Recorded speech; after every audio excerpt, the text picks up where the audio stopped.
Hello everyone.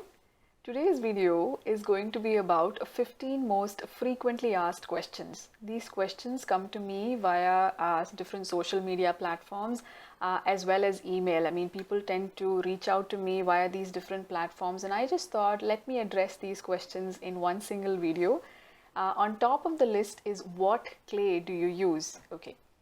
So I use a brand called Laguna, which is locally available to me here in the US because I live here. It's locally available. It's easy for me to source. And in that, I use EM106 or EM334 wards. Usually when one goes out of stock, I just use the other. Back in Bangalore, back in India, Bangalore, I would use a clay that was sold by a studio called Clay Joy, owned by Mr. Ramanuja. He was my terracotta jewelry making teacher, and for years together, I would buy my clay only from him, and I would also take my pieces for firing back to his studio. The clay, when I look at clay or when I feel it has to be fine, I prefer working only with moist clay. And I don't buy powdered clay. That's what I mean. I prefer working with readily available moist clay because I don't have the facility where I can actually just make clay at home, because working with powdered clay can be very messy, and it can be it can create a very dusty environment. So that's the reason I work with fine moist clay, no grog, because grog will end up giving me a very gritty, a very rough textured piece.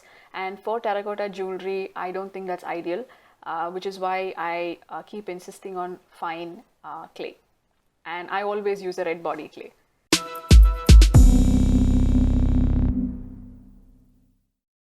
So the next one is, how do you fire terracotta jewelry? For years together, I have always fired my pieces in an electric kiln. Now, because I don't own one, I usually take it to a studio and get it done over there. Even here, I do the same thing because I don't have a kiln here. I tend to carry my pieces, and usually, when it's done, I just go back and collect it. That's it.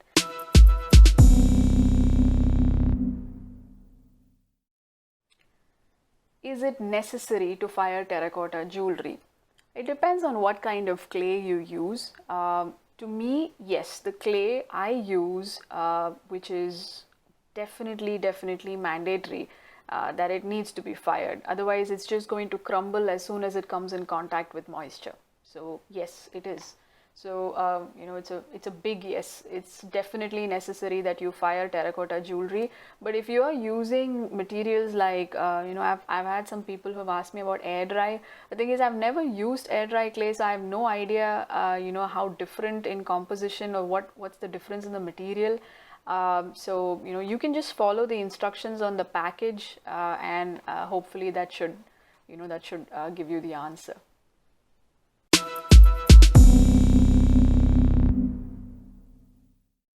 What brand of paints do you use? Now, the reason why I keep looking is because I have my laptop here and I have these questions, written down. That's why I'm able to actually, that's why I'm constantly looking here and then answering back. So, what brand of paints do I use? Okay, back in India, I would use a brand called Fevicryl, and it would be the Hobby Ideas acrylic paints.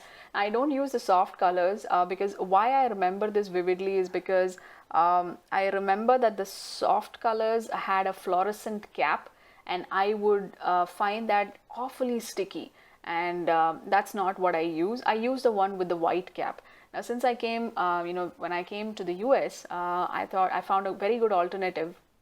So I end up using brands like Master's Touch, Folk Art, and Anita's. So these are the three brands of acrylic paints that I use over here.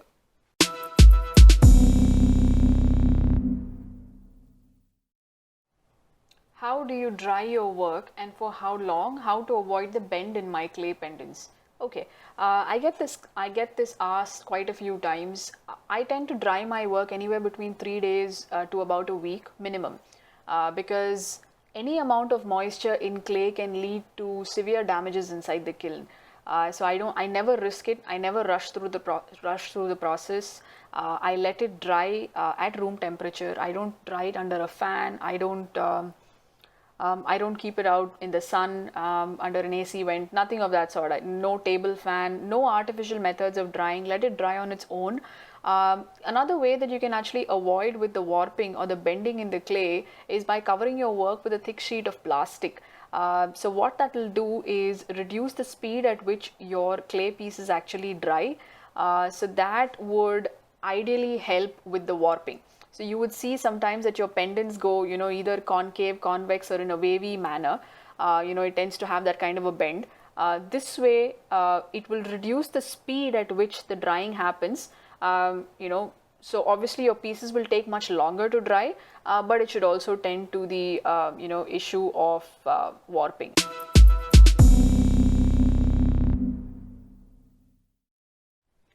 Where did you learn terracotta jewelry making? Okay, I think I answered this in the first one itself. So I learned it from my sir, Mr. Ramanuja in Bangalore, and he owns a studio called Clayjoy. But then I didn't learn it in Clayjoy. I learned it in a different workshop. In fact, he was actually teaching a 2-day workshop at a place called Active Canvas years back. This was when I was working, and I just thought, I should just go and attend it. So he was the one who first introduced me to the art of terracotta jewelry making, and just taught me a lot in the field.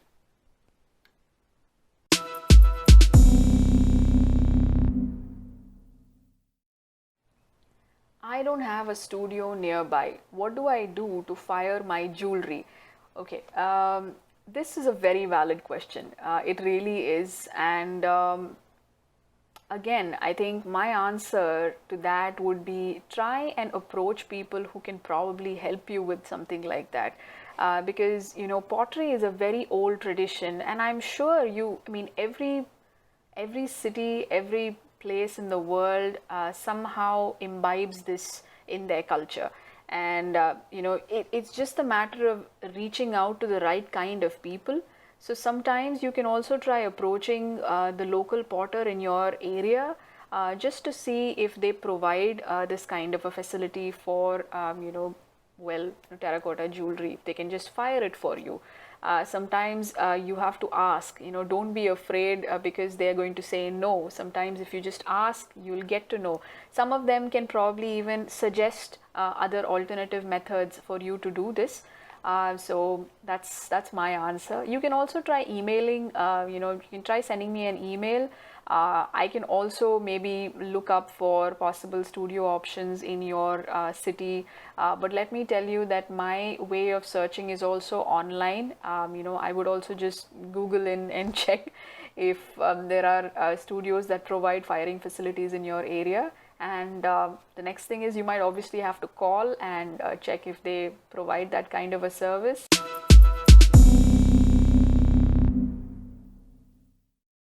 How do you come up with ideas? So I don't know. I don't have a straightforward answer for this again, because you just there are a lot of things that inspire you. I mean, you can look around, look at nature, look at buildings, look at architecture, look at some small things like the pattern on your clothes, and the most abstract things. You'll never know, because what I also sometimes do is tend to make a mental note of these things when I'm around. Sometimes carrying a book and a small pencil also helps. Sometimes when I get a lot of free time, I tend to draw out designs in a small handmade book that I actually just made recently, and I just fill it with a lot of colors. I just use sketch pens and I just fill in colors just to see possible combinations, and sometimes that also helps me understand what color combinations might work really well. Some of the other things are also sari patterns, the Indian sari. Sometimes I look at my mom's saris, the collection that she wears, and some of the combinations that are there, and I really like them, and some of them tend to be so beautiful. They come out extremely vibrant and very nice. So yeah, I think I think that's a I think I don't think anybody will be able to really give you an exact definition, but yep, that's how I come up with ideas.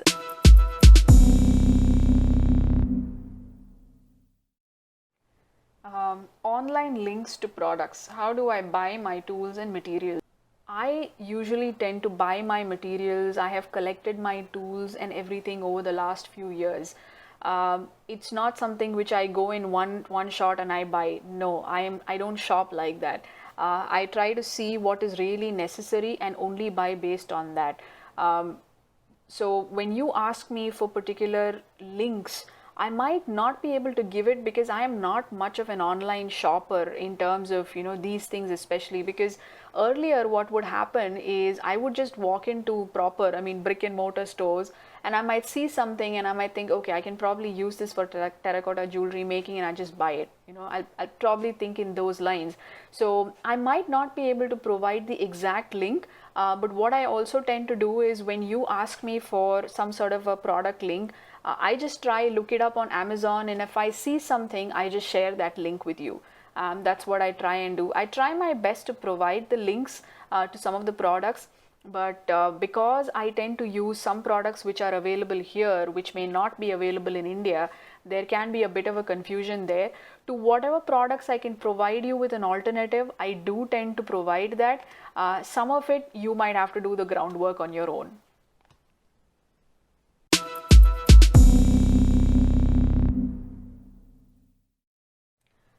What's your mother tongue? So I'm a Malayali, and I was born in Chennai and raised in Bangalore, currently living in the US. So that's it. So while I can actually speak all of these languages, I can speak Malayalam, I can speak Tamil, I can speak Kannada, Hindi, and English. I'm the most comfortable speaking in English, which is why I record most of my videos in English.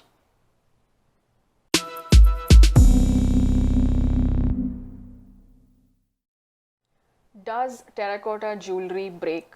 Yes, of course it does.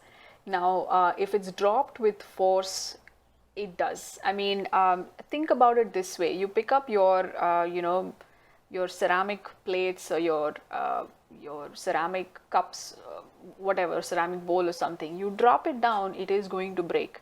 So in fact, terracotta jewelry has gone, in fact, a ceramic piece that, maybe a plate or a stoneware, a functional piece of pottery that you basically use has at least gone through, a minimum of 2 firings. One as bisque and one as a glaze firing. But in terracotta jewelry, we do it just once. There is only one bisque firing. So obviously, if somebody tells you that this jewelry is unbreakable, no, that's not right. This jewelry is very much, it definitely breaks if it is dropped with force. So you have to take good care of it. But again, having said that, I have my terracotta jewelry collection, pieces that I made for myself, and it's been in absolutely mint condition for like at least 10 years now. In fact, they are not even varnished. And because I take care of my pieces really well, I don't mix it up with other kinds of jewelry. So it's just about how well you take care of it, and that's it.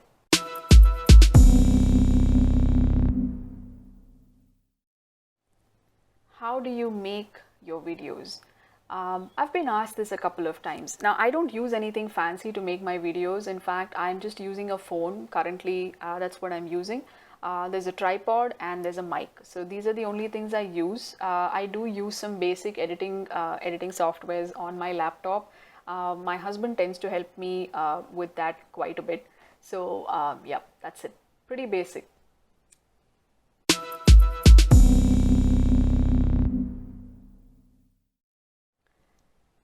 Could you please share your contact number? I'm sorry, but I'm not comfortable sharing my contact number. But if you do have any queries, you can always reach out to me via my Facebook page or my Instagram page, or you can also just email me on paintedearthbyneha@gmail.com.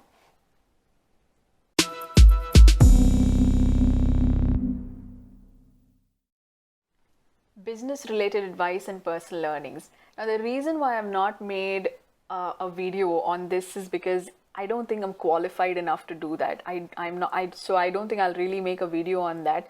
But what worked for me in the beginning, or rather what I did in the beginning, is take an extra effort to make sure I really got good at what I do. Now, in the beginning, I made a bunch of mistakes, a lot of mistakes, in the technique and this and that and everything. But I really worked for a couple of years before I really started selling my pieces. I didn't really take up, finish my course and then finish my workshop and then quickly start selling. No, I didn't do that. I actually started practicing and trying to see, what kind of designs I enjoy working on, and only then did I really start selling, my pieces.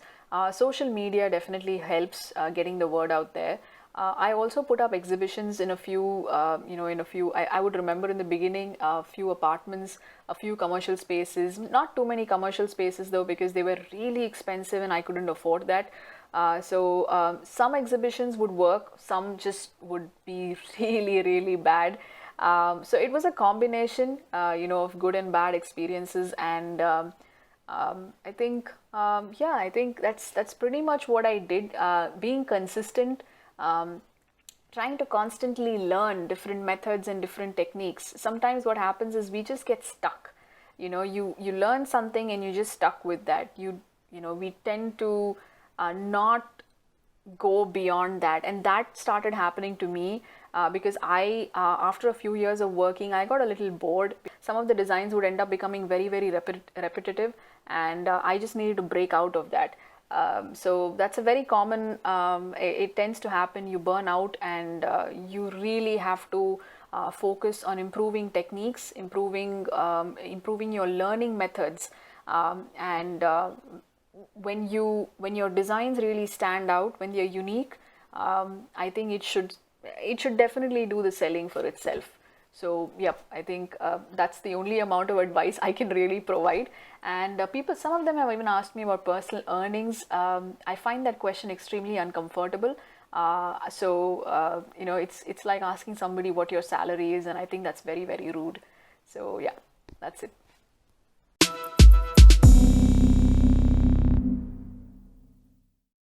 Replying to comments.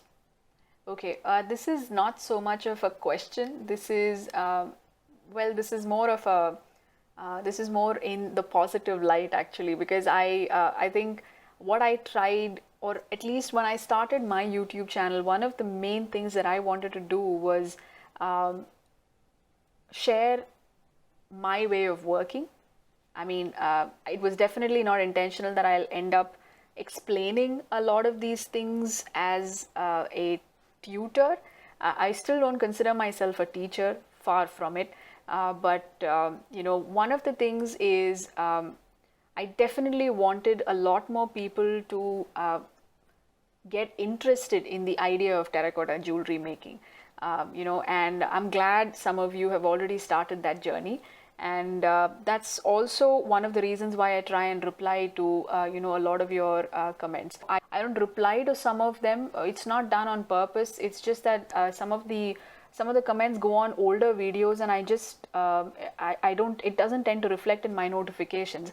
And I sometimes you have to go back and check on every single video. It's a very, very tedious process. So please don't feel bad. It's nothing personal if I've skipped out on any of your comments, but I do enjoy reading your feedbacks, positive or negative. Feel free to jot it down. In fact, I had a comment which said that I talk too much. Okay, I am a bit of a chatty person. That was just part of my personality, and when I read that comment, I honestly had a bit of a laugh because it's true, and but I somehow felt that it tends to build a connection via my channel. I mean, I have made so many, you can say, virtual, friends via my channel. A lot of them, I will not go ahead and name them, but I almost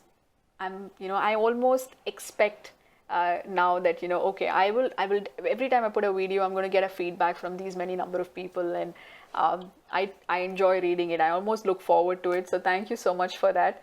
And that's it. I think, you know, I've wrapped up all the 15 questions. I don't know to what degree these were helpful, but I just thought, you know, putting all of these together would have been a would have been a good idea. This was, by the way, a suggestion that my husband gave me. He told me that you should probably try and make a video like this so that you're able to address all of these questions, you know, together. So, yep, thanks to him for that. So, let me know what you think, and you know, don't forget to obviously you know, leave your feedback in the comments. And as usual, I will always get back to you.